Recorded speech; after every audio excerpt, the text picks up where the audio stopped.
This channel does not promote any violent, harmful, or illegal activities. All content provided by this channel is meant for an educational purpose only.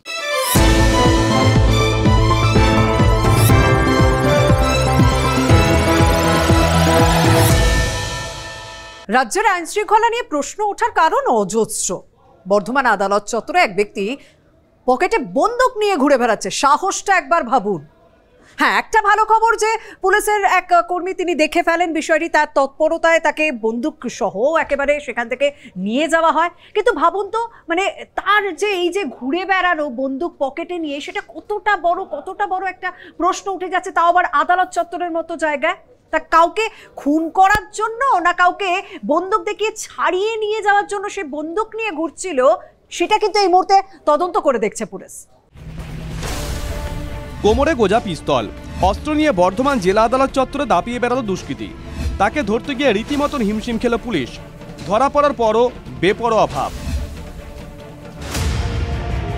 শনিবার বিকেল এজলাসে ব্যস্ততা, ভিড়ে ঠাসা আদালত। এমন একটা সময় অস্ত্র উদ্ধারের ঘটনায় তোলপাড় পড়ে যায়। ধৃতর থেকে একটি 9mm পিস্তল, একটি ম্যাগজিন পেয়েছে পুলিশ। তাতে 3 রাউন্ড গুলিও ছিল। ধৃত শেখ রাজ্জাক ট্যাংরা ডিসি লেনের বাসিন্দা। জামিনে ছাড়া পায় 10 বছর জেল খাটা রাজ্জাক। সূত্রের খবর, দুই দুষ্কৃতীর সঙ্গে দেখা করতে আদালতে যায় ওই দুষ্কৃতী। দুই দুষ্কৃতীকে মুক্ত করার পরিকল্পনা রাজ্জাকের ছিল কিনা তা খতিয়ে দেখছে পুলিশ। আদালত চত্বরে একটি নম্বর প্লেটহীন বাইক উদ্ধার হয়। বর্ধমান শহরে জেলা আদালত চত্বরে অস্ত্রসহ দুষ্কৃতী ধরা পড়ার ঘটনায় আতঙ্কে আইনজীবীরা। প্রশ্নের মুখে আদালতের নিরাপত্তা। যে লোকটা সারাদিন একটা লাইভ অ্যামিউনিশন নিয়ে কোর্টের মধ্যে ঘোরাঘুরি করছে, সে তো কোর্টরুমের ভিতরে ঢুকে একটা ক্যাটাস্ট্রফি ঘটিয়ে দিতে পারে। দুশ্চিন্তার ব্যাপার। কলকাতা থেকে জেলা বেপরোয়া দুষ্কৃতীর দৌরাত্ম্য, আতঙ্কিত খোদ কলকাতার মেয়র। আইন শৃঙ্খলা রক্ষায় পুলিশের একাংশের দক্ষতা নিয়ে প্রশ্ন তুলেছিলেন তৃণমূল বিধায়ক মদন মিত্র। মুখ্যমন্ত্রী অত্যন্ত ক্ষুব্ধ, খুব কড়া ভাষায় পুলিশ কমিশনারকে এবং রাজ্যের পুলিশকে বলেছেন, where this arms is coming from? আমি কি নিজে গিয়ে আর্মস খুঁজবো?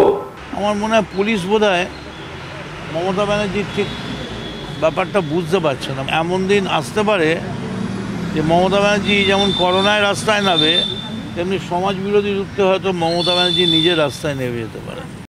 আদালতের মতন জায়গায় অস্ত্র নিয়ে দাপাচ্ছে দুষ্কৃতী, বেপরোয়া ভাব। আইন শৃঙ্খলার প্রশ্নে বিরোধীদের তোপের মুখে পুলিশ প্রশাসন। মানুষ সবকিছুর পর না হলে আদালতের আশ্রয় নেন। আদালত চত্বরেও দুষ্কৃতীদের দাপাদাপি। পুলিশ বলে বস্তুটা আসলে কিছু নেই, পুলিশ দলদাস। খোদ কলকাতার মেয়র তথা রাজ্যের মন্ত্রী আতঙ্কে ভুগছেন। তাহলে আমজনতার নিরাপত্তার কি হবে? কোথা থেকে আসছে এত বন্দুকগুলি? কোথায় নজরদারি? প্রশ্ন তুলছেন বিরোধীরা। মনতোষ পোদ্দারের report, TV9 Bangla. Civic volunteer, এই সিভিক ভলান্টিয়ারদের এখতিয়ার কতটা? হ্যাঁ, এই প্রশ্ন তুলতে আমরা বাধ্য হচ্ছি, তার কারণ সাম্প্রতিককালে বেশ কিছু ঘটনা এরকম দেখতে পাওয়া গিয়েছে যেখানে এই সিভিক ভলান্টিয়ারদের সিভিক সেন্স নিয়েই প্রশ্ন উঠছে। কখনো লাঠি হাতে, কখনো বা অন্যভাবে তারা আইন হাতে তুলে নিচ্ছেন, তারা বেধড়ক মারধর করছেন। পুলিশও পিছিয়ে নেই এক্ষেত্রে। সামান্য কিছু বচসা হলেই দেখতে পাওয়া যাচ্ছে পুলিশ সেখানে চড় কষিয়ে দিচ্ছে। প্রশ্ন হলো, কেন বারবার এই ধরনের ঘটনা ঘটছে? কেন সিভিক ভলান্টিয়ার বা পুলিশরা, মানে আইনের রক্ষকরা, আইন হাতে তুলে নিচ্ছেন? কলকাতার এক্সাইড মোড়ে যুবকের বুকে লাঠি সিভিক ভলান্টিয়ারের। পুলিশের লাঠি সিভিকের হাতে। ন্যাশনাল মেডিকেলে রোগীর পরিবারকে পেটাচ্ছেন সিভিক ভলান্টিয়ার। একবার নয়, সিভিকের দাদাগিরির এই ছবি বারবার দেখেছে বাংলা। এবার পশ্চিম বর্ধমানের অন্ডাল। সিভিক ভলান্টিয়ারের শাসন, মাটিতে ফেলে যুবককে বেধড়ক মার। স্থানীয় সূত্রে খবর, বন্ধুকে মার খেতে দেখে বাঁচাতে ছুটে যান পেশায় গ্যারেজ কর্মী জয় কুমার। ঘটনার প্রতিবাদ করেন, তখন তাকে মাটিতে ফেলে বেধড়ক মারধর করা হয় বলে অভিযোগ। অন্ডাল থানার সিভিক ভলান্টিয়ার সঞ্জয় সিং এর নেতৃত্বে চলে মারধর। দুর্গাপুর মহকুমা হাসপাতালে চিকিৎসাধীন আক্রান্ত যুবক। এখনো আতঙ্ক তাড়া করে বেড়াচ্ছে তাকে। तो हम उसका तरफ से माफ़ी मांग रहे थे, बोले तो भैया रहने दीजिए, गलती हो गया, अब नहीं करेगा। कुछ नहीं, बस मारने लगी। बोला जोन पुलिस को बुला ले, जोन बाप को बुला ले, देख लेंगे। আমার ছেলেকে মারেছে অনেক, ছেলেকে যে মেরেছে যেরকম ওদেরকে সোজা দিন। অভিযুক্ত সিভিক ভলান্টিয়ার সঞ্জয় সিং এলাকায় ভালো প্রভাব তার। আগেও এমন দাদাগিরির অভিযোগ রয়েছে তার বিরুদ্ধে। অভিযোগ আগেও কোনো আইনি ব্যবস্থা নেওয়া হয়নি। অভিযোগ পাওয়ার পর এবারও কোনো পদক্ষেপ করেনি পুলিশ। পাল্টা আক্রান্ত যুবকের বিরুদ্ধে মারধরের অভিযোগ করেছেন ওই সিভিক ভলান্টিয়ার। দুপক্ষের অভিযোগ খতিয়ে দেখা হচ্ছে বলে জানিয়েছেন আসানসোল দুর্গাপুর পুলিশ কমিশনারেটের এসিপি। শুধুই কি সিভিকের শাসন, দাদাগিরিতে পিছিয়ে নেই পুলিশও? রায়গঞ্জে সোনার দোকানে পুলিশ কর্মীর এমন অভব্য আচরণ, গয়না কেনা নিয়ে দোকানের কর্মীর সঙ্গে সামান্য বচসা, তারপরেই তাকে সপাটে চড় মারেন ওই এএসআই। পেমেন্ট করার সময় উনি কথা যেভাবে বলছিল আমি বুঝতে পারলাম তিনি ড্রিঙ্ক করেছিল প্রচুর পরিমাণে। বললাম স্যার এটা তো এখন আপনি কিনেন নাই, আগে আপনি জিনিসটা কিনেন তারপরে ওটা ব্যাক হওয়ার প্রশ্নটা আসবে। এইটুকুই কথা বলার পরে উনি কি চিন্তা করতে করতে হাতের মধ্যে টাকাটা নিয়ে মুখের মধ্যে খুব জোরে প্রহার করে দেয়, এবার বাড়ি মেরে দেয়। তৃণমূলের নেতারা করলে পুলিশ সেবা করবে না কেন? শাসন নেই, শাসকের আইন, পুলিশের কথায় সব চলবে আর তৃণমূলের দাদাদের কথায় সব চলবে। রাজ্যটা সর্বনাশ হয়ে যাচ্ছে পুলিশ মন্ত্রীর নেতৃত্বে। পুলিশের উপর অ্যাকচুয়ালি প্রেশার আছে রাজ্য সরকারের প্রচুর, তার ফলে পুলিশ নিজেদের মাথা স্থির রাখতে পারছে না এবং তার ফলে এই ধরনের বিভিন্ন আক্রমণ হচ্ছে। কোথাও বলছে হকার উচ্ছেদ করো, কোথাও বলে এটা করো, কোথাও বিজেপি নেতাদেরকে কেস দাও, অনৈতিক কাজ করার জন্য চাপ হচ্ছে পুলিশের উপর। সিভিক হোক বা পুলিশ, বারবার দাদাগিরি, দৌরাত্ম্য, আইন হাতে তুলছেন আইনের রক্ষকরাই। এত বিতর্কের পরও দুঃসাহস দেখানোর প্রবণতা বন্ধ হবে কবে? জয়ন্ত বিশ্বাস, রূপক ঘোষের রিপোর্ট, TV9 বাংলা। আইন ভাঙার একের পর এক ঘটনা রাজ্যে। উত্তর দিনাজপুরের চোপড়া আর তালিবানি অত্যাচারের ছবি আপনাদেরকে দেখিয়েছিলাম, আর আমরা খবর দেখানোর পর তাজমুল ওরফে জেসিবিকে গ্রেপ্তার করা হয়েছিল। আর এই জেসিবি আরও বিপাকে, কারণ অস্ত্র আইনে মামলা দায়ের হয়েছে তার বিরুদ্ধে। চোপড়া কাণ্ডে আরও চাপ বাড়ল জেসিবির। শালিশির নামে নির্যাতন কাণ্ডের পর তৃণমূল বিধায়ক হামিদুর রহমানের ঘনিষ্ঠ বাহুবলী এ নেতার বিরুদ্ধে বেআইনি অস্ত্র রাখার অভিযোগে অস্ত্র আইনে মামলা রুজু করল চোপড়া থানার পুলিশ। সেই সঙ্গে তাজমুল ওরফে জেসিবিকে আরও 5 দিনের জন্য হেফাজতে পেয়েছেন তারা। নতুন পুরনো মামলার সঙ্গেই আর্মস অ্যাক্ট এই কেসে অ্যাড হয়েছে। তার থেকে 2টো ফায়ার আর্মস রিকভারি হয়েছে। ডিউরিং পিসি পিরিয়ডে তাকে ইন্ট্রোগেশন করে 2টো ফায়ার আর্মস পাওয়া যায় এবং 4টে বাম্বু স্টিকও এই কেসে রিকভারি হয়েছে। চোপড়ার লক্ষ্মীপুর পঞ্চায়েত এলাকায় তৃণমূল বিধায়ক হামিদুর রহমানের ঘনিষ্ঠ বলে পরিচিত জেসিবি আর তার দলবলের দাপট দীর্ঘদিনের। সম্প্রতি শালিশির নামে এক যুগলের উপর অত্যাচারের ভিডিও ভাইরাল হতে জেসিবির কীর্তিকলাপ প্রকাশ্যে আসে। নিন্দার ঝড় ওঠে দেশ জুড়ে। চাপের মুখে জেসিবিকে গ্রেপ্তার করে পুলিশ। জাতীয় মানবাধিকার কমিশনের দল পৌঁছয় ওই গ্রামে, কিন্তু তার বিরুদ্ধে অভিযোগ ওঠা বন্ধ হয়নি। এরই মধ্যে সমাজ মাধ্যমে ছড়িয়ে পড়ে জেসিবির ঘনিষ্ঠ এক যুবকের রাইফেল হাতে ছবি। পুলিশ ওই যুবককে এখনও গ্রেপ্তার করতে পারেনি। তবে সূত্রের খবর, জেসিবিকে জেরা করে পাওয়া তথ্য অনুযায়ী লক্ষ্মীপুরে তার ডেরা থেকে 2টি বেআইনি আগ্নেয়াস্ত্র উদ্ধার করে পুলিশ। তারই ভিত্তিতে সুনির্দিষ্ট ধারায় মামলা রুজু করে চোপড়া থানার পুলিশ। উত্তরবঙ্গের মধ্যে অবৈধ অস্ত্রের জমা করার জায়গা হিসেবে, কেন্দ্রবিন্দু হিসেবে পরিণত হয়েছে। পুলিশ প্রশাসন সব জানে, মমতা বন্দ্যোপাধ্যায়ের পুলিশ প্রশাসন সমস্ত কিছু জানে, কিন্তু তারা ব্যবস্থা নেয় না। আজকে জেসিবিকে ধরে পাওয়া গেছে, বিধায়ককে ধরলে আরও হাজার হাজার আগ্নেয়াস্ত্র পাওয়া যাবে হামিদুর রহমানকে যদি ধরে। শাসক দলের চাপের বাড়লো এই কথাটা ঠিক নয়। জেসিবির কাছ থেকে যদি আর্মস রিকভারি হয়, পুলিশ তদন্ত যদি আর্মস রিকভারি হয়, তাহলে আর্মস একটা যাবে, অসুবিধা কি হবে? শাসক দলের উপরে কোনো চাপ নেই। চোপড়া কাণ্ডে জেসিবি ছাড়াও তার ঘনিষ্ঠ বলে পরিচিত আমিরুল ইসলাম, আব্দুল রব এবং তাহেরুল ইসলাম নামে 3 জনকে গ্রেপ্তার করেছে পুলিশ। তবে স্থানীয় বাসিন্দাদের দাবি, তৃণমূলের দাপুটে কর্মী জেসিবির দলবল এখনও দাপিয়ে বেড়াচ্ছে এলাকায়। সামনে এসেছে জেসিবির ভাই গির আলমের নামও। রূপক ঘোষের রিপোর্ট, TV9 বাংলা। বাংলার দুষ্কৃতীদেরই বাংলার পুলিশ বাগে আনতে পারছে না, তার মধ্যে বিহার থেকে আমদানি। দেখুন, বাংলায় বিহারের গ্যাংস্টারদের দাপাদাপি যে বাড়ছে, বিভিন্ন সময় বিভিন্ন খবরের মাধ্যমে তা আমরা তুলে ধরেছিলাম। অতি সম্প্রতি বিহারের গ্যাংস্টার সুবোধ সিংকে নিজেদের হেফাজতে নিয়েছে সিআইডি, আর সিআইডি ধারাবাহিকভাবে সুবোধ সিংকে জেরাও করে যাচ্ছে। সেই জেরায় একের পর এক চাঞ্চল্যকর তথ্য উঠে আসছে। সিআইডি সূত্রে খবর, 3-4 বছর আগে মনীষ শুক্লা খুনে সুপারি নাকি এই সুবোধ সিং নিয়েছিল, জেরায় সুবোধ স্বীকার করেছে। আচ্ছা, যদি সুবোধ সিং সুপারি নিয়ে থাকে, সুপারিটা দিয়েছে কে?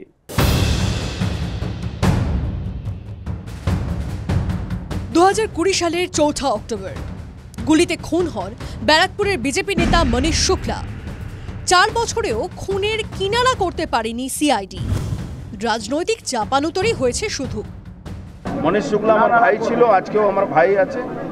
ওর হত্যা হয়েছে, অনেকে অ্যারেস্ট হয়েছে, অনেকে বাকি আছে যে দেখা যাবে কিভাবে তাদের আইন।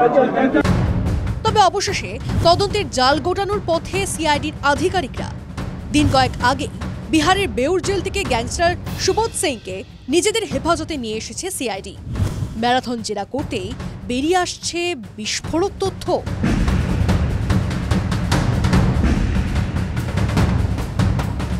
সুবোধ সিংকে সিআইডি হেফাজতে জিজ্ঞাসাবাদ করতে গিয়ে সিআইডি সূত্রে খবর জানা গিয়েছে মনীষ শুক্লা খুনের সুপারি যে সেই নিয়েছিল সে কথা সে স্বীকার করেছে, কিন্তু কে সুপারি দিয়েছিল সেই তথ্য দিতে কোনোভাবেই রাজি নয় সুবোধ সিং। কিন্তু জেরার মুখে এটুকু সে স্বীকার করেছে যে মনীষ শুক্লা খুনের পেছনে রয়েছে রাজনৈতিক যোগ। ব্যারাকপুর শিল্পাঞ্চলেরই দাপুটে রাজনৈতিক নেতার হাত রয়েছে এই খুনের পেছনে। একাধিক মামলার সঙ্গে যোগ থাকার সন্দেহে সুবোধের শাগরেদ রোশন যাদব ওরফে তাঁতিয়াকেও বেউর জেল থেকে নিজেদের হেফাজতে নিয়েছে সিআইডি। বেলঘরিয়ার ব্যবসায়ী অজয় মণ্ডলের গাড়িতে গুলি চালানোর ঘটনায় সাহিল সিং নামে এক কুখ্যাত দুষ্কৃতীকেও বিহারের ছাপড়া থেকে ধরেছে ব্যারাকপুর পুলিশ। সুবোধ, রোশন, সাহিলকে মুখোমুখি বসিয়ে জিজ্ঞাসাবাদ করবে সিআইডি। সুবোধ সিং, রোশন যাদব এরা সিবিআইর জালে এসছে, সিআইডির জালে এসছে এই পশ্চিমবাংলায়। আমরা সিআইডির কাছে আশা করি কি সিআইডি যেন এই তথ্যটা সবার সামনে, মিডিয়ার সামনে হোক, আমাদের সামনে হোক কিংবা কোর্টের সামনে হোক, এটা যেন দিতে সক্ষম হোক কি মনীষকে হত্যা করার জন্য কারা সুপারি দিয়েছিল। বেলঘরিয়াতে অজয় মণ্ডলকে গুলির ঘটনায় যখন রোশন এবং সুবোধ সিংকে নিয়ে আসা হলো তখন পুলিশ কমিশনারকে চিঠি দিয়ে তিনি বলেছিলেন এবার অন্তত তার ছেলের অর্থাৎ তদন্ত শুরু হোক, তার খুনের তদন্ত সেই শুরু হোক, এমনটাই তিনি আবেদন জানিয়েছিলেন। মনীষ শুক্লার বাবা চন্দ্রমণি শুক্লার সেটাই দাবি যে সেই আবেদনের ভিত্তিতেই হয়তো প্রশাসন আবার নড়ে চড়ে বসলো। জেরার পর সিআইডির দাবি, জেরায় রাজ্যের একাধিক সোনার দোকানের ডাকাতির কথা স্বীকার সুবোধের। সুবোধের নির্দেশ মতো টিটাগড়ের এক ব্যবসায়ীকে ফোন করে টাকার দাবিও করে রোশন। 2007 সালে মধ্যমগ্রাম ও বাগুইয়াটির দুটি ডাকাতির কথাও স্বীকার সুবোধের। সিআইডি বা রাজ্য পুলিশ জানতো না ওই ঘটনার সঙ্গেও সুবোধ যুক্ত ছিল। ওই সময় ঘোলার কাছে রামচন্দ্রপুর এলাকায় ভাড়া থাকত সুবোধ। সেই সূত্রেই ব্যারাকপুর শিল্পাঞ্চল এবং সেখানকার অনেক দুষ্কৃতীর সঙ্গে আলাপ সুবোধের। বালিতে থাকাকালীন হাওড়ার একাধিক দুষ্কৃতীর সঙ্গেও সুবোধের নেটওয়ার্ক গড়ে ওঠে। সুবোধ বিহারের জেলে থাকলেও এই নেটওয়ার্কগুলোর মাধ্যমে বাংলায় দুষ্কর্ম করে বেড়াতো বলে মনে করছে সিআইডি। একাধিক মামলার চক্রব্যূহ সুবোধকে জুড়ে তদন্তের কিনারা করতে মরিয়া সিআইডি। সিজার মন্ডলের রিপোর্ট, TV9 বাংলা।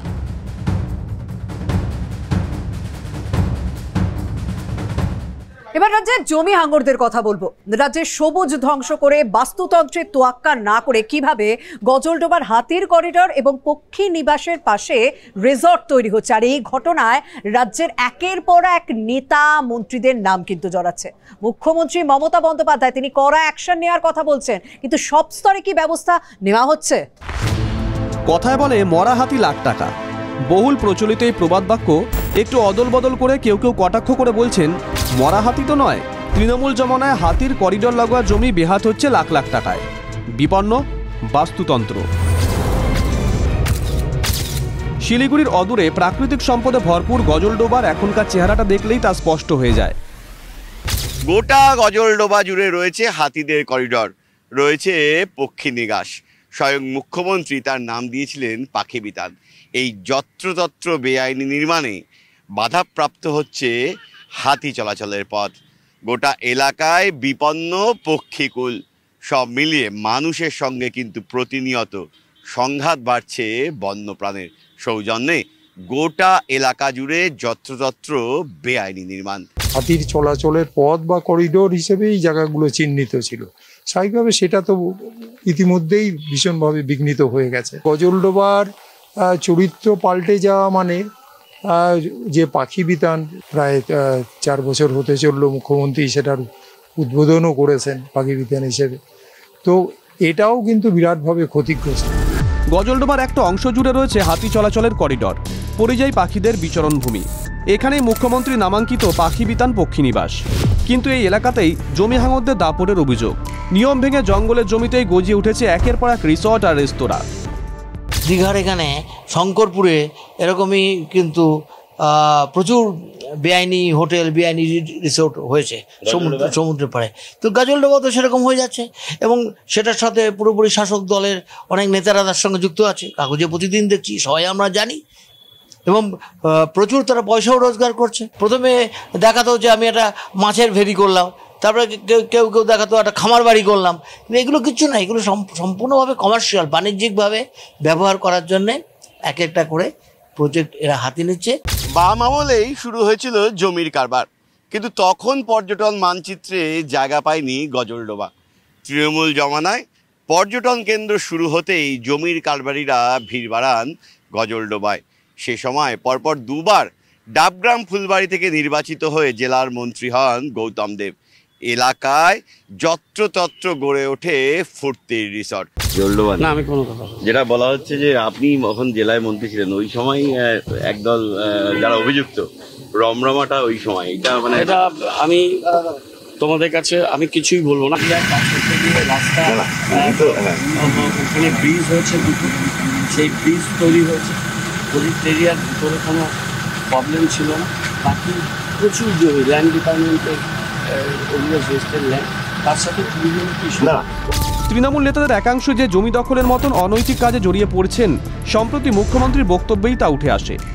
ওখানে একটা ল্যান্ড মাফিয়া গ্রুপ তৈরি হয়েছে, তারা গভর্নমেন্টের সব জমি কাওয়াখালী থেকে শুরু করে বিক্রি করে দিচ্ছে। এটা নিয়ে আমি অলরেডি তদন্তের নির্দেশ দিয়েছি। এক্ষেত্রে পুলিশও লোকাল ইনভলভ আছে, ল্যান্ড ডিপার্টমেন্টও ইনভলভ আছে। ডাবগ্রাম ফুলবাড়ি গৌতম দেব তুমি এসছো, you cannot deny your responsibility also. রাজ্যের প্রশাসনিক প্রধানের বার্তার পরই গজলডোবা দখলমুক্ত করতে পদক্ষেপ শুরু হয়েছে। শিলিগুড়ি দাপুটে তৃণমূল কাউন্সিলর রঞ্জন শীল শর্মার হাতে থাকা একটি জমিও সম্প্রতি পুনরুদ্ধার করেছে প্রশাসন।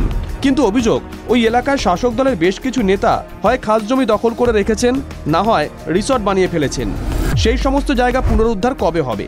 এতদিন কেন টনক নড়েনি প্রশ্ন তুলছেন বিরোধীরা।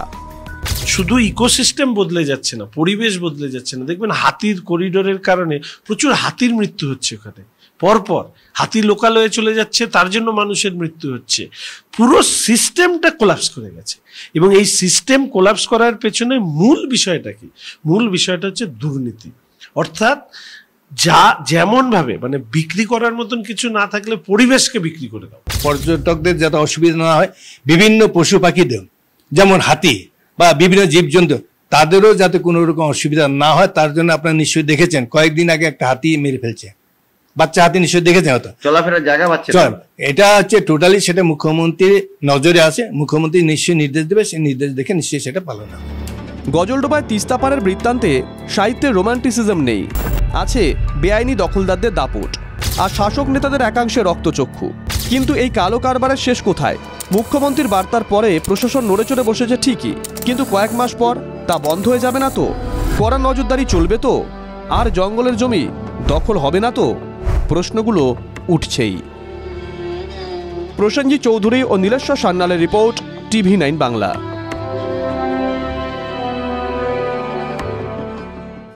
উত্তরবঙ্গ ভাসছে। দিন কয়েক আগেও মালবাজারে সেনা নামাতে হয়েছিল। আসলে সেখানে ভারী বৃষ্টি হলে জল সরে যাওয়ার জায়গা পাচ্ছে না। তার এক তো কারণ নিকাশি নালার সমস্যা, আর তার পাশাপাশি আরও একটা যে অভিযোগ সামনে আসছে তা হচ্ছে বড় বড় জলাশয় বুজিয়ে ফেলা হচ্ছে। আর এতেই এক প্রাক্তন তৃণমূল কাউন্সিলরের নাম কাট করায়। কারণ অভিযোগ উঠেছে যে টিনের বেড়া দিয়ে ঘিরে একটা সরকারি জলাশয় দখল করে নেওয়া হয়েছে, এই অভিযোগ সামনে এসেছে। আর এখান থেকেই প্রশ্ন একটাই আসছে, তাহলে কি মুখ্যমন্ত্রী মমতা বন্দ্যোপাধ্যায়ের নির্দেশ সেটা ধূপগুড়ি প্রশাসনের কানেই উঠছে না?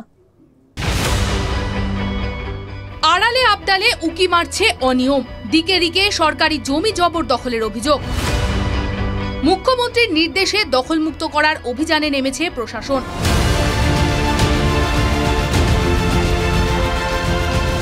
অনিয়মে জুড়ছে শাসক নেতাদের নাম।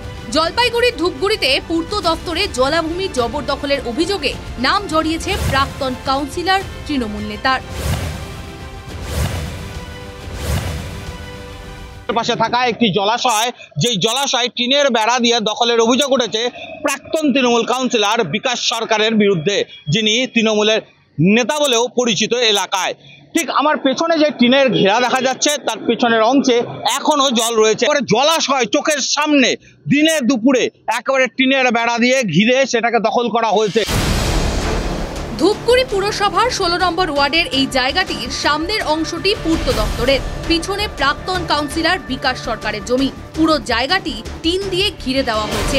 ওয়ার্ডের প্রাক্তন কাউন্সিলর শাসক নেতার যুক্তি, উদ্দেশ্যটা হচ্ছে আমাদের যেহেতু ওই সরকারি জমির সাথেই জায়গা আছে, অন্য কেউ যদি দখল করে সেটাকে মানে সেফগার্ড দেওয়া, এটাই আমাদের উদ্দেশ্য। পিডব্লিউডি যখনই চাবে তখনই তারা মানে নিয়ে নিতে পারে, আমাদের কোনো আপত্তি নাই। কিন্তু কাউন্সিলরের এই সাফাই মানতে নারাজ স্থানীয়রা। কৌশলে পূর্ত দপ্তরের জায়গা দখলের চেষ্টা বলেই অভিযোগ স্থানীয়দের। তো দখল করতে পারে না, জলাশয় যদি ভরাট হয়ে যায় সেটার সেই জলটা কোথায় যাবে? প্রশ্ন আছে নেতার জন্যই আজকে সবাই মুখ বন্ধ হয়েছে। সরকারি জায়গা কেউ অকুপাই করে থাকে, এটা অন্যায়। তার বিরুদ্ধে তো মুখ্যমন্ত্রী বলছেই তাদের ব্যবস্থা নেওয়া হবে। বিষয়টির সামনে আসতেই সরব হয়েছে বিরোধীরা। জবরদখলের বিরুদ্ধে যখন সরব মুখ্যমন্ত্রী, তখন দলের নেতারই নাম জড়ানোয় অস্বস্তিতে শাসক দল।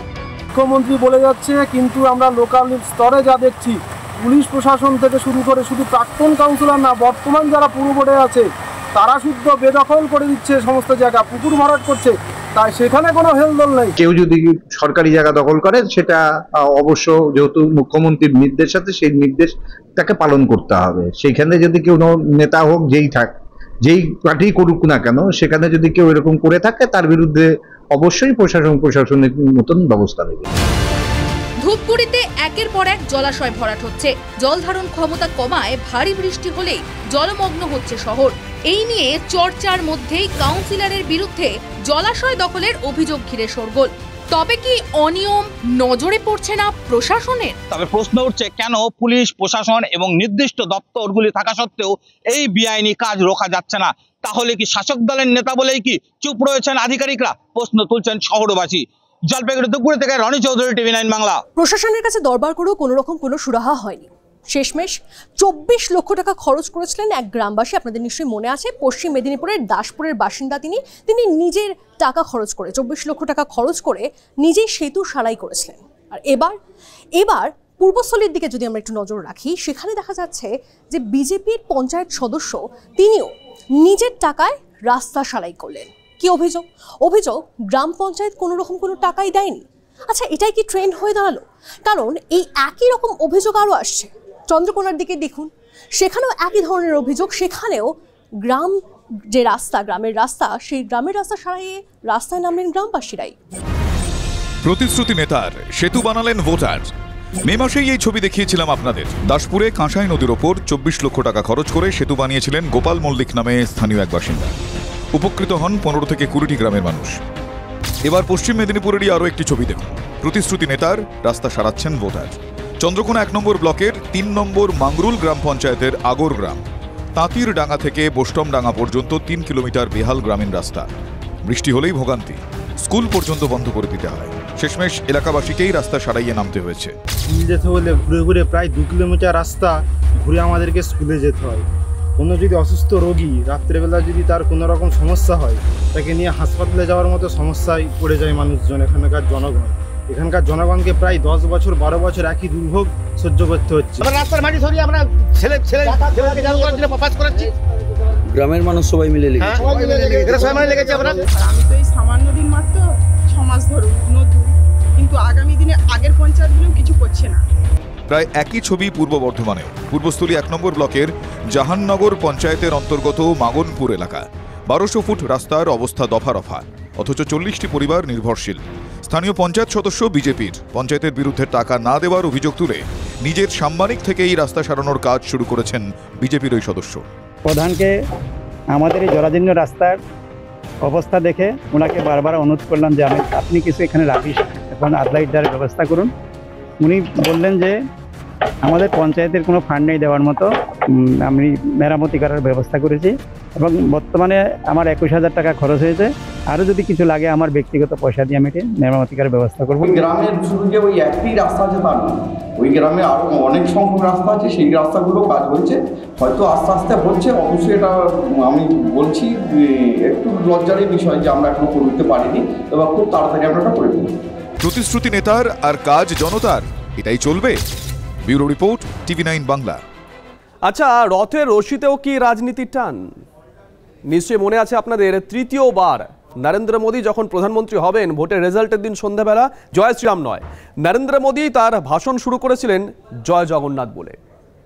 এই প্রথমবার ওড়িশায় বিজেপি সরকার গঠন হয়েছে, সে অর্থ দেখতে গেলে এই প্রথমবার বিজেপি সরকার সেখানে রথের আয়োজন করছে।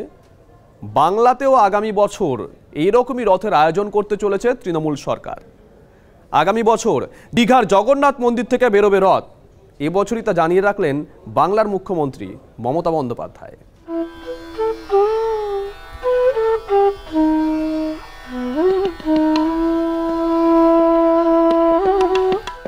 রথযাত্রার তিথিতে রবিবার বিরল দৃশ্য দেখল দেশ। পুরীর জগন্নাথ ধাম থেকে মাসির বাড়ি রওনা দিলেন জগন্নাথ, বলরাম ও সুভদ্রা। কিন্তু গুন্ডিচায় মাসির বাড়ি পৌঁছবেন সোমবার। অর্ধেক রাস্তায় থেমে গেল পুরীর রথ। ঠিকই শুনছেন, বিরল যোগ 53 বছর পর। শেষবার এই যোগ ছিল 1971-এ। তাই মাঝপথে বিশ্রাম নিয়ে সোমবার বোন সুভদ্রাকে নিয়ে গুন্ডিচায় পৌঁছবেন দুই ভাই জগন্নাথ, বলরাম।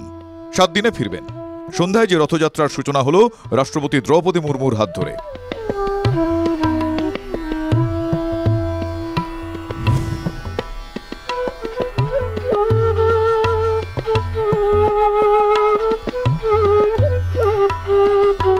কলকাতার ইসকনের রথযাত্রায় দেখা গেল মমতা বন্দ্যোপাধ্যায়কে। রবিবারের বারবেলায় বৃষ্টি মাথায় নিয়ে মিন্টো পার্কে জগন্নাথের রথের রশিতে টান দিলেন মুখ্যমন্ত্রী।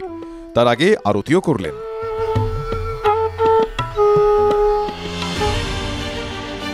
এবার জগন্নাথ ধামে অনেক কিছুই বদলেছে। সকালে নয়, পুরীর রথ বেরোলো সন্ধ্যায়। জগন্নাথকেও দেখা যায়নি নবযৌবন বেশে। বদলেছে আয়োজনের দায়িত্ব। এই প্রথমবার রথযাত্রার আয়োজন সামলানোর দায়িত্বে বিজেপি সরকার। ওড়িশায় এই জয়ের পরেই নরেন্দ্র মোদীর মুখে শোনা গিয়েছিল জয় জগন্নাথ স্লোগান। 4 জুন বিজেপির সদর দপ্তর থেকে জয় জগন্নাথ স্লোগান তুলেছিলেন প্রধানমন্ত্রী। ভারত মাতা কি, ভারত মাতা কি, ভারত মাতা কি, জয় জগন্নাথ, জয় জগন্নাথ। রাম ছেড়ে জগন্নাথে ভরসা বিজেপির, নাকি রামের সঙ্গেই জগন্নাথে ভরসা গেরুয়া শিবিরের? सदियों की प्रतीक्षा के बाद हमारे राम आ गए हैं। सदियों का अभूतपूर्व धैर्य, अनगिनत बलिदान, त्याग और तपस्या के बाद हमारे प्रभु राम आ गए हैं। মানুষ বার্তা পেয়ে গেছে, রামের নামের চেয়ে আর বার্তা কিছু হয় না। আজ বাতাবরণ রামময়, দেশ রামময়, নতুন ইতিহাস ভারতবর্ষে রচিত হচ্ছে, আমরা সবাই সাক্ষী হচ্ছি। রাম আমাদের জন্য রাজনীতির বিষয় নয়, রাম আমাদের আস্থা, আমাদের মর্যাদা, ভারতবর্ষের সম্মানের বিষয়। রাম রাজা ছিলেন, তাকে নিয়ে রাজনীতি হবে না তো কাকে নিয়ে রাজনীতি হবে? এরা হিন্দুত্বের নাম করে হিন্দু ধর্মের অপমান করছে, রামের নাম করে রামের অপমান করছে। তৃণমূলও একই পথে। ইসকনের মন্দির থেকে মুখ্যমন্ত্রী জানিয়ে দিয়েছেন আগামী বছর থেকে দীঘাতেও রথযাত্রা হবে। পুরীর আদলে দীঘায় তৈরি হচ্ছে জগন্নাথের মন্দির। আগামী বছর আমাদের দীঘাতে যে পুরীর কায়দায় অনুকরণে একদম সেম হাইটে আরো বড় করে জায়গাগুলো, মন্দিরের হাইট এক, ঠাকুরটা আমাদের মার্বেলের, আর ঠাকুর তৈরিও হয়ে গেছে, রথও তৈরি হয়ে গেছে, মন্দিরও তৈরি হয়ে গেছে, কিন্তু একটু কিছু কিছু কাজ বাকি আছে। একেবারে সম্পূর্ণ হলে তবেই আমরা পুজোর পর ওটা উদ্বোধন করব, এবং মন্দির উদ্বোধন না হলে রথযাত্রা কি করে করব? তাই আগামী বছর থেকে ওখানেও রথযাত্রা শুরু হবে। বাংলায় জগন্নাথের মাহাত্ম্যের কথাও মনে করিয়ে দিয়েছেন মুখ্যমন্ত্রী। মনে রাখবেন, আমাদের বাংলায় আমরা যখন দুর্গাপুজো নিয়ে মেতে থাকি, আমরা সব ধর্ম নিয়ে মেতে থাকি, তেমনি জগন্নাথ দেবও আমাদের কাছে অতি পবিত্র এবং প্রিয়। বাংলার অর্ধেক লোককে আজকে আপনারা পুরীতে জগন্নাথ দর্শনে দেখতে পাবেন, কখনো ইস্কনে, কখনো পুরীতে, কখনো মাহেশে, বিভিন্ন জায়গায়। হুগলির গুপ্তিপাড়ার রথে দেখা গেল তার দলের সাংসদ রচনা বন্দ্যোপাধ্যায়কে। প্রায় ৩০০ বছরের পুরনো গুপ্তিপাড়ার এই রথযাত্রা ভীষণ ঐতিহ্যবাহী একটা জায়গা, এবং গুপ্তিপাড়ার রথ, মাইশের রথ, এগুলো সব এত বিখ্যাত। আমি আমার জায়গায়, আমার জেলার গুপ্তিপাড়ার রথে এসেছি, ভীষণ খুশি লাগছে। হুগলিরই মাহেশে রথযাত্রায় ছিলেন শ্রীরামপুরের সাংসদ কল্যাণ বন্দ্যোপাধ্যায়। জগন্নাথের রথ চলল রাজনীতির পথ ধরেই। প্রথম কথা, আমি রাজনৈতিক দল রথযাত্রা করুক তাতে আমার আপত্তি নেই।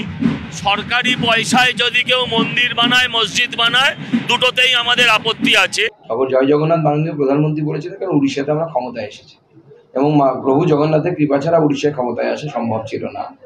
স্বাভাবিকভাবে সেই জন্য উনি জয় জগন্নাথ বলেছিলেন।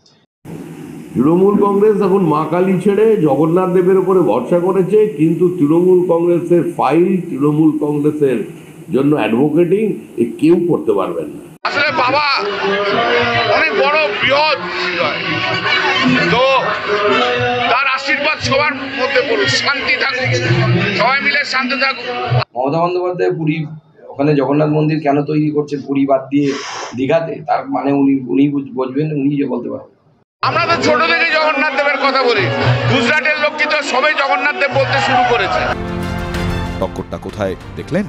তাহলে আপনারও কি মনে হচ্ছে না রাজনীতির রথে Jagannath? Bureau report, TV9 Bangla. পুরীর জগন্নাথ মন্দিরের রত্নভাণ্ডার নিয়ে কৌতূহল কিন্তু শেষ নেই। সাধারণ মানুষ থেকে ভক্ত প্রত্যেকেরই প্রচুর প্রচুর প্রশ্ন রয়েছে এই রত্নভাণ্ডার নিয়ে। অনেকে বলেন যে এই রত্নভাণ্ডারে সহস্র কোটির হিরে জহরত মুক্ত অনেক কিছু রয়েছে, অনেকে আবার বলেন যে এটার জন্য নাকি 10টা কুঠুরিও রয়েছে, অনেকে আবার এটা বলেন পুরীর জগন্নাথ মন্দিরের রত্নভাণ্ডার নাকি সাপেরা পাহারা দেয়। কি আছে, কি সত্যি, কি মিথ্যে সেটা বাবা আমরা জানি না, খালি আমরা একটা কথা জানি, বিশ্বাসে মিলায় বস্তু। জগন্নাথ, বলরাম, সুভদ্রা রথের সময় সোনার গয়নায় সেজে এভাবেই লক্ষ লক্ষ ভক্তদের দর্শন দেন। প্রভু জগন্নাথের সেই রূপ দেখে জীবন সার্থক হয় পুণ্যার্থীদের। বলা হয় পুরীর রত্নভাণ্ডারে যে বিপুল অলংকার রয়েছে তার মাত্র 10% প্রভু জগন্নাথকে পরানো হয়, তাহলে বাকিটা কত?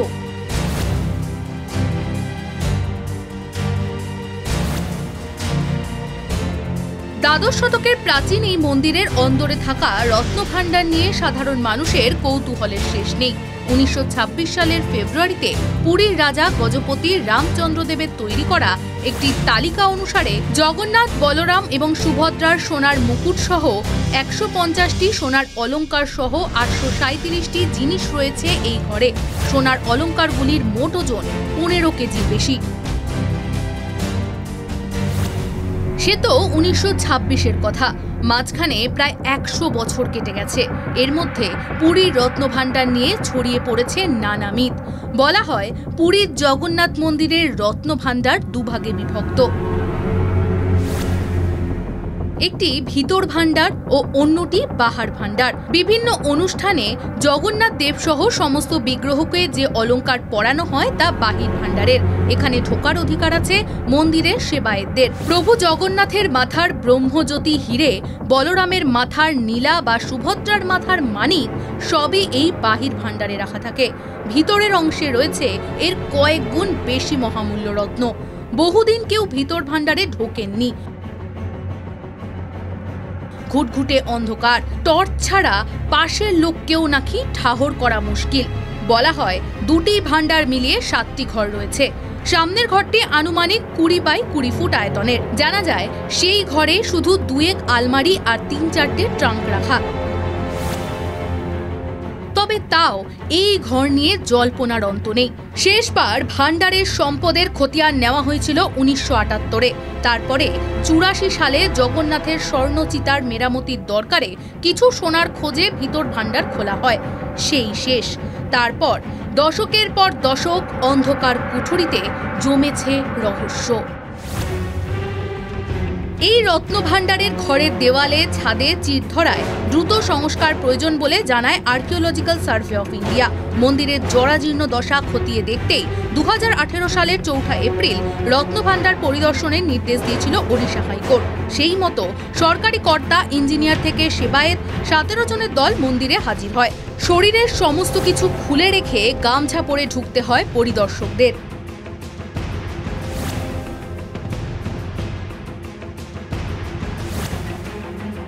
সাবেক বিশ্বাস, অন্ধকার কুঠুরিতে সাপ খোপের রাজত্ব।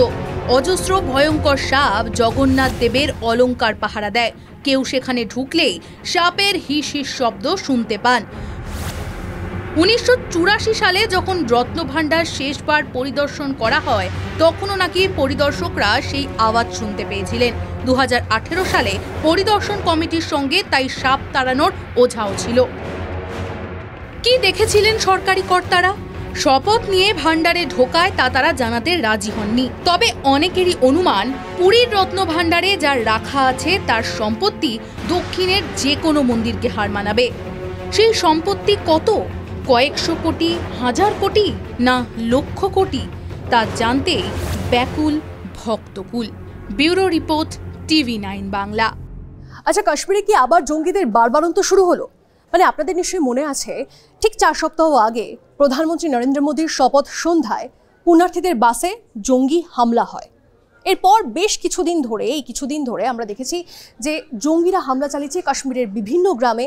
সেনা পোস্টেও কিন্তু হামলা হয়েছে, যদিও আমাদের সেনারা তার প্রত্যুত্তরও দিয়েছে। বেশ কিছু জঙ্গি খতম করা হয়েছে, কিন্তু এই সংঘর্ষের মাঝেই 2 সেনা জওয়ানকে হারিয়েছি আমরা। আচ্ছা, লস্কর ই তৈবা নাকি হিজবুল মুজাহিদিন, কার আবার কুনজর পড়ল?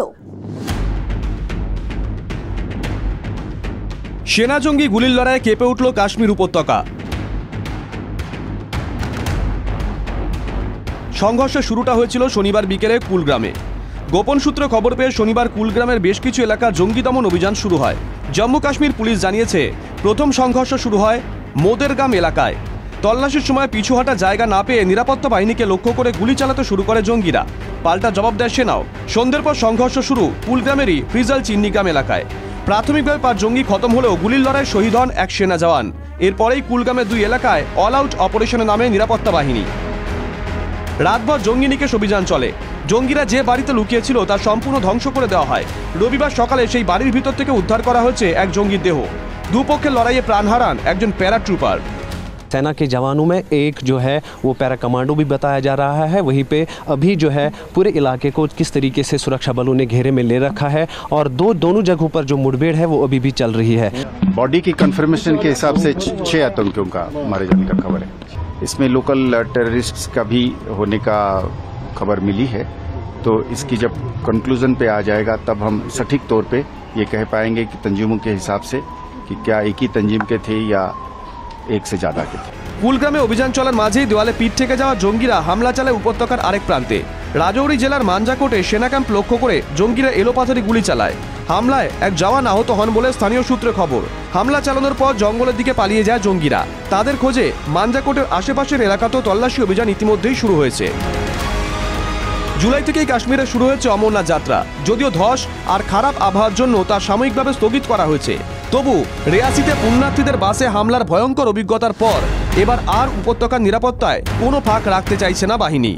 हालांकि ये जो है अंदरूनी इलाका है, अमरनाथ यात्रा रूट से बहुत अंदर है, जैसा कि कल भी आईजीपी ने कहा। लेकिन ये जो अभी इस स्तर पर जो है बड़े ऑपरेशंस देखे जा रहे हैं, जो सुरक्षा ग्रिड है और सुरक्षा एजेंसीज के आला अधिकारियों के अनुसार निस्संदेह एक बड़ी कामयाबी है। कैमरामैन मुर्तजा रिजवी के साथ महराज अहमद, TV9 भारतवर्ष, कुलगाम।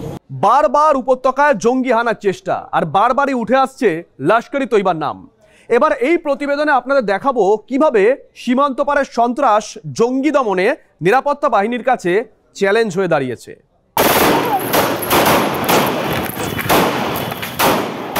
শুরুটা হয়েছিল 9 জুন প্রধানমন্ত্রী ও কেন্দ্রীয় মন্ত্রীদের শপথ গ্রহণের দিন। বৈষ্ণোদেবীর পথে 82 জেলায় পুণ্যার্থী বোঝাই বাস লক্ষ্য করে এলোপাথারি গুলি চালায় জঙ্গিরা। মৃত্যু হয় 10 জনের। ঘটনার দায় স্বীকার করে পাকিস্তানি মদতপুষ্ট জঙ্গি সংগঠন দ্য রেজিস্ট্যান্স ফ্রন্ট বা TRF। গোয়েন্দা সূত্রে জানা যায় ওই সংগঠন আদতে জঙ্গি গোষ্ঠী লস্কর ই তৈবার একটি শাখা। 82 মতো পরপর হামলার হুমকিও দিয়েছিল এই জঙ্গি সংগঠন। নড়ে চড়ে বসেন ভারতীয় গোয়েন্দারা, অভিযানে নামে বাহিনীও, কিন্তু তারপরেও হামলা বন্ধ করা যায়নি। গোটা জুন মাস ধরে উপত্যকায় ছোট বড় পরপর হামলার ঘটনা ঘটেই চলেছে। তবে সব ঘটনাই মূলত দক্ষিণ কাশ্মীরে। দক্ষিণ কাশ্মীরে গোটা এলাকাটাই ঘন জঙ্গল এবং প্রত্যন্ত পার্বত্য এলাকা রয়েছে। এই এলাকাকে আগেও বারবার অনুপ্রবেশের একটা বড় রুট হিসেবে ব্যবহার করেছে জঙ্গিরা। যে রুট দিয়ে পাক অধিকৃত কাশ্মীর থেকে লস্কর হোক বা টিআরএফ তাদের সশস্ত্র সদস্যরা দক্ষিণ কাশ্মীরে ঢুকেছে। দক্ষিণের জেলাগুলিতে পরপর হামলার ঘটনায় স্পষ্ট অনুপ্রবেশের এই রুটকেই কাজে লাগাচ্ছে জঙ্গিরা। জম্মু ও কাশ্মীর পুলিশ সূত্র অনুযায়ী বর্তমানে উপত্যকায় সক্রিয় 70 জন পাক সন্ত্রাসবাদী। দক্ষিণ কাশ্মীরে জঙ্গি হামলা রোখা যথেষ্টই চ্যালেঞ্জের বলে মনে করেন অনেক প্রাক্তন সেনাকর্তা। কারণ ঘন জঙ্গলে ঘেরা এলাকা থেকে জঙ্গিদের খুঁজে বের করে তাদের নিকেশ করা যথেষ্টই কঠিন কাজ। সে কারণে টহলদারির বদলে অনেক ক্ষেত্রেই ড্রোনের উপর ভরসা করতে হচ্ছে বাহিনীকে। উপত্যকার দক্ষিণে জঙ্গি কার্যকলাপ ঠেকানোর মূল উপায় তাই অনুপ্রবেশ রোখা। অমরনাথ যাত্রা শেষ হলেই কাশ্মীরের নির্বাচনী নির্ঘণ্ট প্রকাশের সম্ভাবনা, আর তার আগে দক্ষিণ কাশ্মীর জুড়ে পরপর জঙ্গি হামলার ঘটনা এবং সেই সঙ্গে সঙ্গে প্রাক্তন সেনাকর্তাদের দাবি দক্ষিণ কাশ্মীরের ঘন জঙ্গলে ঘেরা পার্বত্য এলাকায় অনুপ্রবেশ না ঢুকে কেবলমাত্র জঙ্গিদের বিরুদ্ধে অভিযান চালালে সেনার দিকে ক্ষয়ক্ষতির সম্ভাবনা কিন্তু বাড়বে। সেটাও কিন্তু একটা আশঙ্কার জায়গা। ক্যামেরায় দেবব্রতর সঙ্গে সিজার, TV9 বাংলা। শেষ পাতে আবহাওয়ার খবর না, খবর খুব একটা ভালো নয়, কিন্তু তার কারণ বিপর্যস্ত উত্তরবঙ্গ। সেখানে ব্যাপক বৃষ্টিতে, প্রবল বৃষ্টিতে ধস নেমেছে রাস্তায়। শুধু তাই নয়, নদী ফুঁসছে। ফলে উত্তরবঙ্গ যাওয়ার পরিকল্পনা এই মুহূর্তে মুলতবি করাই শ্রেয়। তার কারণ এখনো পর্যন্ত যা পূর্বাভাস পাওয়া যাচ্ছে তাতে বৃষ্টি ধরার কোনো রকম সম্ভাবনা কিন্তু আপাতত নেই, এই মুহূর্তে নেই। ফলে দুবার ভাবুন পাহাড়ে যাওয়ার পরিকল্পনা করার আগে। হুড়মুড়িয়ে নেমে আসছে মাটি, কাদা, পাথর। প্রচণ্ড ঝুঁকি নিয়ে জলে ভাসতে ভাসতে গাড়ি নিয়ে এগোচ্ছে চালক। 2-3 তলা বাড়ি গিলে ফেলেছে ভয়ালো তিস্তা, আর সমতলে তিস্তা যেন সমুদ্র। লাগাতার ধসের জেরে শিলিগুড়ির সঙ্গে সিকিমের যোগাযোগের প্রধান রাস্তা 10 নম্বর জাতীয় সড়ক কবে খুলবে কেউ জানে না। পাহাড়ের মতো সমতলেও ভোগান্তি। মালদা মেডিকেল কলেজ হাসপাতাল জলের তলায়। বৃষ্টির জেরে মালদার রেল লাইনে ধস নামে। ইংরেজ বাজারের নদী পাড়ের বাড়ির চৌকাঠে চলে এসেছে জল। জলপাইগুড়ি শহরের একাংশের বানভাসী অবস্থা। পাহাড় এবং সমতলে একসঙ্গে চলছে টানা বৃষ্টি। ফলে উত্তরের জেলাগুলিতে অধিকাংশ নদী টইটুম্বুর। নদী পাড়ে তাই আতঙ্ক। জলপাইগুড়ি পুরসভার 25 নম্বর ওয়ার্ডের জলযন্ত্রণা দীর্ঘদিনের। এলাকাবাসীর অভিযোগ, একের পর এক ভোট চলে গেলেও তৃণমূলের দেওয়া বাঁধ নির্মাণের প্রতিশ্রুতি ভেসে যায় গাঙের জলে। এই নিয়ে চলতি মরশুমে দ্বিতীয়বার প্লাবনের কবলে পড়লেন পরেশ মিত্র কলোনি, নিচ মাঠ সহ একাধিক এলাকার বাসিন্দারা। ভিটে ছেড়ে এলাকাবাসীকে আশ্রয় নিতে হচ্ছে ফ্লাড শেল্টারে বা রাস্তায়। কতবার কয়া কয়া থাকতে হচ্ছে, তাও এই বেলের দামও ওই বেলের দামও ওই দেয় এসে। বাঁধের কাজ তো কোনো কিছুই নাই, জায়গায় জায়গাতে বাঁধ ভাঙা আছে।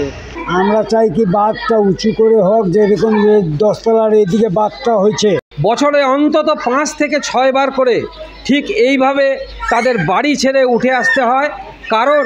কারণ একটাই, করলা নদীর জলে তারা প্লাবিত হন। আমাদের বাঁধটা স্যাংশন হয়ে গিয়েছে, গত জুন মাসে ডিপিআরও হয়ে গিয়েছে। আগামী বর্ষাটা শেষ হলেই কাজ শুরু হবে। আগামী বর্ষায় আশা করি পরিস্মিত করলে মানুষকে এই ভোগান্তি আর ভুগতে হবে না। জলপাইগুড়ির মতো জলযন্ত্রণা মালদায়। মহানন্দার জলে যে কোনো মুহূর্তে ভেসে যেতে পারে কয়েকশো বাড়ি। দুশ্চিন্তা, আতঙ্ক আর প্রাণ ভয় নিয়েই দিন কাটছে নদীর পাড়ের বাসিন্দাদের। যখনই বৃষ্টি হয় তখনই সঙ্গে সঙ্গে জলটা মোটামুটি 1 ঘন্টা 2 ঘন্টা পর জমা হয়ে যায়। তো এখানে যিনি চেয়ারম্যান আছেন তার কাছে গিয়েছিল, তিনি প্রতিশ্রুতি দিচ্ছেন বিকালে হবে, তো সন্ধ্যায় হবে। যা প্রতি বছর করি এবছর করব। আমাদের একটা মাননীয় মুখ্যমন্ত্রী টাকা দিচ্ছেন, ফ্লাড সেন্টার হয়েছে, ওইটা একদম শেষ পর্যায়ে আছে। বৃষ্টি, ধসে নাজেহাল অবস্থা। তার মধ্যে উত্তরবঙ্গবাসীর চিন্তা বাড়িয়েছে আবহাওয়া দপ্তরের পূর্বাভাস। আগামী 5 দিন ভারী থেকে অতি ভারী বৃষ্টি হতে পারে উত্তরবঙ্গের জেলাগুলিতে। প্রসেনজিৎ, নীলেশ্বর, শুভতোষের রিপোর্ট, TV9 বাংলা।